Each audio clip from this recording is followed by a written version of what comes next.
यहाँ पर ध्यान दीजिएगा तो E बराबर है आपके पास alpha into delta theta plus beta into है डेल्टा थीटा का होल स्क्वायर। E बराबर alpha delta T plus beta delta T का होल स्क्वायर। पहले जंक्शन के लिए मान लीजिए कि E1 बराबर है आपके पास AT1 और दूसरे जंक्शन के लिए आपके पास E2 बराबर है BT2।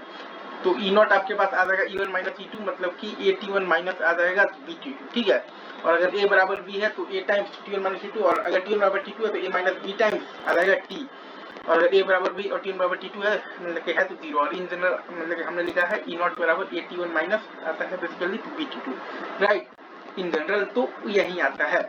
अच्छा, अब जनरली एसी वाले प्रॉब्लम्स में ए बराबर बी होता है, मतलब कि दोनों जगह पर डिसिमिलर मेटल्स तो सेम ही होते हैं, लेकिन टी वन बराबर टी टू नहीं होता है। तो ई नॉट बराबर आता है A times T one minus T two. तो अब आपके पास ए निकालने का दो तरीका है। पहला तरीका है कि आप ई नॉट पर सिर्फ डेल्टा टी ग्राफ के स्लोप से निकाल ले, तो आपका स्लोप आ जाएगा E naught two minus E naught one by delta T two minus delta T one. दूसरा तरीका है कि दोनों जो डिसिमिलर जो मेटल्स है उनका सेंसिटिविटी दिया हुआ है, उनका जो डिफरेंस होगा वही होगा ए। तो हमें वैसे भी पता ही है और यहाँ से भी वो चीज वेरीफाई हो रही है कि ये आपका क्या है बेसिकली जो दो डिसिमिलर मेटल्स है उनका प्रॉपर्टी है, राइट।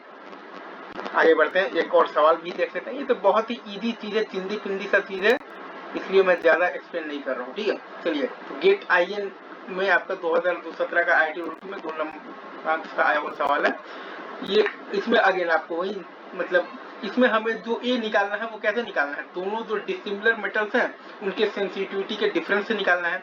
और ए बराबर बी है क्योंकि दोनों आपके जंक्शंस जो है वो बेसिकली सेम ही डिसिमिलर मेटल से बने हुए हैं, लेकिन T1 बराबर T2 नहीं है, वहीं से तो आपका EMF इंड्यूस हो रहा है। तो डेल्टा टी भी दे रखा है और सेंसिटिविटी हमने घटाकर निकाल दिया है 572, ठीक है, इंटू और डेल्टा टी दे रखा है 100, 572 micro volt, 57.2 milli volt. That's all from my side, thank you very much, love you guys, tata bye bye.